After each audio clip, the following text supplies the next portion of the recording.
Bismillahirrahmanirrahim. Assalamualaikum warahmatullahi wabarakatuh. Salam damai, salam sejahtera saudaraku semua. Bagi penonton saya dan yang sahabat-sahabat saya terutama. Ini pertama kali ngeblog saya saudara. Ternyata ngeblog pertama itu sulit saudara. Kalau nggak biasa itu memang ternyata ya susah-susah gampang, terutama harus mental saudara. Begini singkat cerita saudaraku semua, para subscriber saya, sebenarnya awal dari pertama itu sebenarnya mau iseng-iseng membuat channel saudara, karena tahun yang lalu sampai sekarang itu masa-masa pandemi, masa-masa sulit saudara, terutama bagi pekerja informal macam kayak saya ini yang enggak punya lulusan titel apa gitu. Jadi ya sebisa mungkin itu supaya bisa bertahan hidup ya, walaupun cuma jadi tukang jarum itu sebenarnya dampaknya lebih besar sih, soalnya nggak kebutuhan pokok, jadi ya sangat kena dampak sekali. Ini yang saya rasakan, tapi nggak tahu kalau yang lain-lainnya, tapi mudah-mudahan jangan seperti saya yang diharapkan. Dan saya iseng-iseng terinspirasi dengan terutama setahun dan jalan sampai sekarang ini kayaknya sih masih terasa sulit ya. Masih belum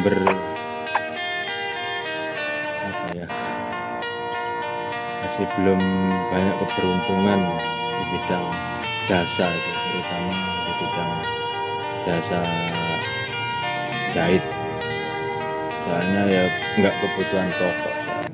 Jadi ya selama ini memang ya kita cuma ada bertahan, ada yang kasihan, jadi ada yang orang kaya jahitin gitu, mungkin dihitung-hitungnya dia mungkin menolong, tapi ya memang ya itu kenyataannya saudara. Jadi selama 1 tahun sampai sekarang itu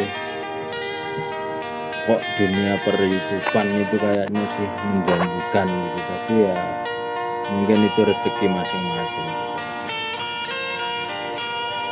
Memang ada yang buka pertama itu ya imajinasinya sih mungkin bisa tenar gitu, tapi tidak semudah itu saudara. Ada yang asal-asalan aja bisa langsung melejit, nggak dikonsep atau apa gitu, yang dikonsep sedemikian rupa rapi gitu aja masih ya belum tentu berhasil saudara. Jadi ya saya bikin channel ini terutama ya cuma untuk keluarga saya, supaya bisa menonton bahwa adiknya di perantauan itu ya masih bisa bertahan gitu ya. Soalnya dari orang tua dulu sih ya istilahnya sih ya ekonomi yang kayak gitulah di kampung. Saya lahir 70-an saudara, jadi orang-orang zaman 70-an itu sih memang ya belum banyak yang orang tua yang pada mampu. Jadi ya saya lahir itu ya sampai dewasa gitu, lulus SD itu ya langsung disuruh cari inisiatif sendiri saudara.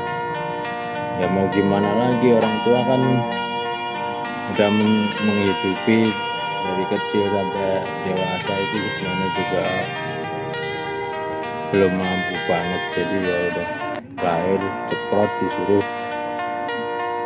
habis itu sekolah SD ya lulus disuruh cari nafkah sendiri gitu. Tapi ya udah terima kasih karena orang tua sih ya sebisa mungkin sih udah merawat kita di sekolahin sampai SD ya lulus, itu sebenarnya sudah terima kasih, karena orang tua itu yang jasa yang paling tak tergantikan. Ya kita sebagai anak sih ya mengerti lah tentang kehidupan orang tua kayak apa gitu ya. Lepas dari SD itu ya udah disuruh ngarit, suruh apa gitu, yang penting ada kegiatan. Setelah dewasa ya cari nafkah sendiri ke Jakarta, sampai sekarang ya merantau, udah ketemu tetangga yang baik, jadi bisa disuruh belajar menjahit gitu. Singkat cerita ya kenapa sampai sekarang ya bisa bertahan, dan ya alhamdulillah sebenarnya saudara, walaupun uangnya itu nggak bisa apa ya, rezeki memang sendiri-sendiri saudara, tapi ya bisa buat bertahan gitu aja. Ya memang kalau jadi bos sih bisa, kalau lagi banyak order gitu lancar terus kayak, tapi kalau zaman sekarang ini memang bisa di bidang UKM itu, apalagi yang nggak kebutuhan pokok itu masih belum bisa apa ya, masih belum bisa bangkit gitu. Singkat cerita ya saya terinspirasi sama si Om Gondrong itu, Om Gondrong Labanan yang YouTuber mancing itu.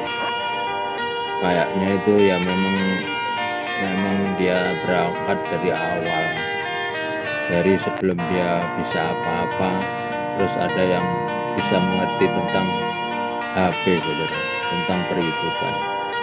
Jadi kayaknya itu inspirasinya itu ya memang lancar-lancar aja. Ya mungkin memang dia rezekinya di situ. Walaupun orang lain mau mencoba sejenis channel mancing gitu, tapi kan rezekinya mungkin nggak bisa sama kayak Om Gondrong Labanan gitu kan. Mungkin dia udah karakternya dan memang dia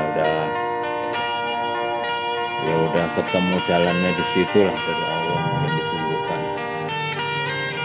Tapi ya tetap semangat saudara-saudaraku yang YouTuber mancing atau apalah istilahnya, yang tentang